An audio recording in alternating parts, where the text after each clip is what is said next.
I'm Stefan Baumann, and welcome once again to one of my podcasts. Today, I asked the question, what do you want to be when you grow up?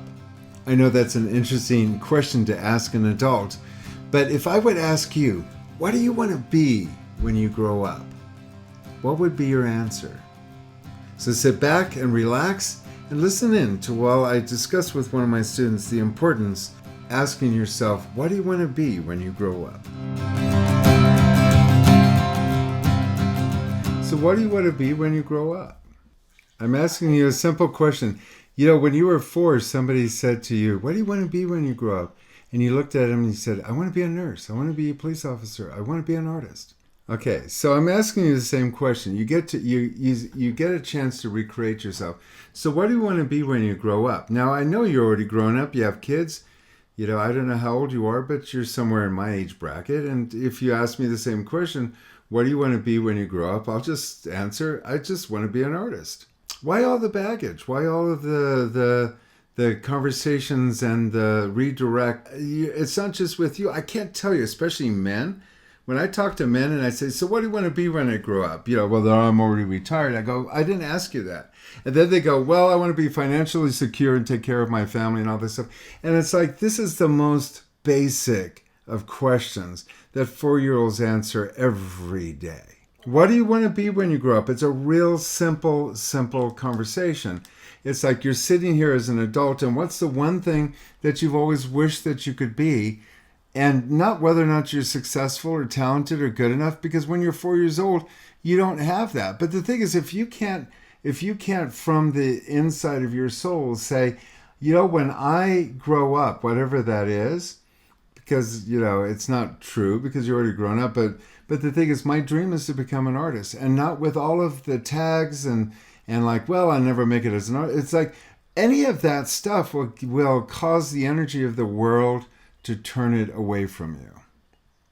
The only reason why you're not able to be an artist is because all these barriers that you throw in that deflect this. And a lot of this stuff is baggage that we carried from when we were 4. So, you know, you're a little girl, you're drawing, and mom comes in and she goes, what are you drawing? And you say, I'm drawing a dinosaur. And she goes, wow, that's a big dinosaur. Well, what are you going to do with the dinosaur? She says, I'm going to have it eat a cow. And so you start making a cow, and she goes, well, that looks like a dog, right? So you're already kind of like, oh my God, my artwork is going to be judged. And then, you know, somebody comes into the room and they say, oh, what are you doing? So I'm painting a dinosaur that's supposed to be a cow, but my mom said it's a dog, so I didn't do that very well. And he goes, well, what do you want to be when you grow up? You go, I want to be an artist. And he looks down at you and go, you can't be an artist. Nobody makes a living out of an artist. You have to be reasonable. You have to have a retirement plan and stocks and bonds. And let's face it, you're a woman back then. You're going to be a mother. And so chances are you're going to rot at home with your kids. And you know, by the time you pull yourself up out of that, you're going to be too old to do anything. So anyway, so a lot of that is just petered out of us. And it's interesting when you ask a 60-year-old person, what do you want to be when you grow up? You don't get that nice, clear, wonderful childhood assessment of like, I just want to be an artist, you know? And the thing is, it's like such a wonderful reality to get in touch with, that's what you get to be. It's not out of your grasp, it's right there if you allow it to happen. But you're not going to make it happen if you deflect the question and interfere with, you know, coming up with an answer that's supposed to sound right to society. Because let's face it, artists don't make a living, they're starving. It's the easy A. You know, it's a noble thing that nobody really aspires to, because I mean, you know, if it doesn't come out good, people will ridicule you. First thing people are going to do is, what do you mean you want to be an artist? Isn't that a little presumptuous? It's like museums are built for master painters, and believe me, I've seen your paintings. You're not a master painter.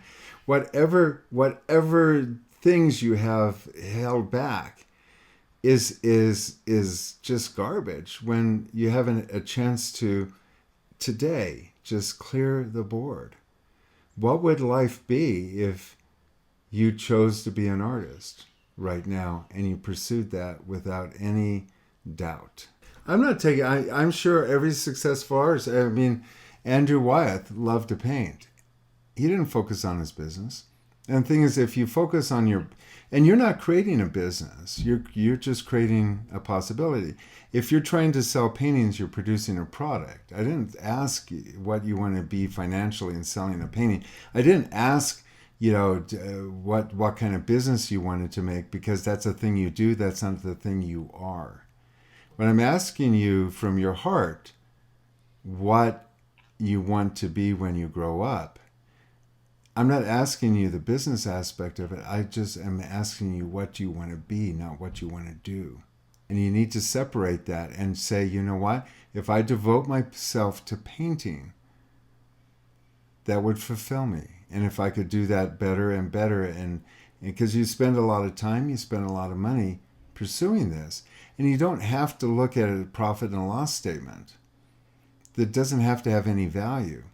But you could live the life of an artist so that, you can share with people. And your website is the foundation of that sharing.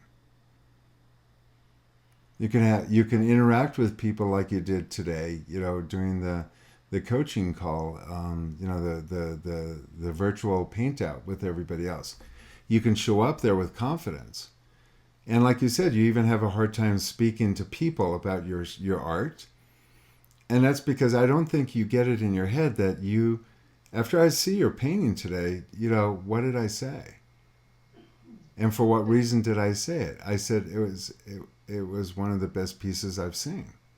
And it's hard to absorb that when you constantly are deflecting, but. And if you don't get confidence in the fact that this is real and that you're out there to share, and not in fear, not in judgment, but just because you're a damn good artist, you won't ever understand the second half of why we create art.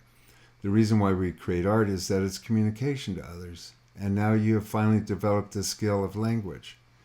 And through language, you get to speak to people visually, which is an incredible gift. And notice at this point, I've mentioned nothing about money or successful business plans. And so what I would like you to do is you look at your gallery as a place to share your art so other people can see what you're doing, so that you can inspire them, that they too can stand with confidence and proclaim themselves artists also. Because wouldn't the world be wonderful if there were just more of us, and the purity of creating art, and that's all what we're here for. And your website now isn't a business tool. It's a communications tool for inspiration to share beauty and thought. Your painting that you just finished is an insight that you have from the area you live. It was born out of knowledge of that area and interest in being able to share that with others. The reason why it came so good is that it came out pure, not for money, but because it's just a real interesting place. And sharing that makes me want to go visit it, wants me to go see it. You shared it so well, the lighting and everything was so beautiful. And your website is a place to share. It's not some place that you have to have e-commerce and all this stuff, just to put the beauty of you. And then you're a beautiful person.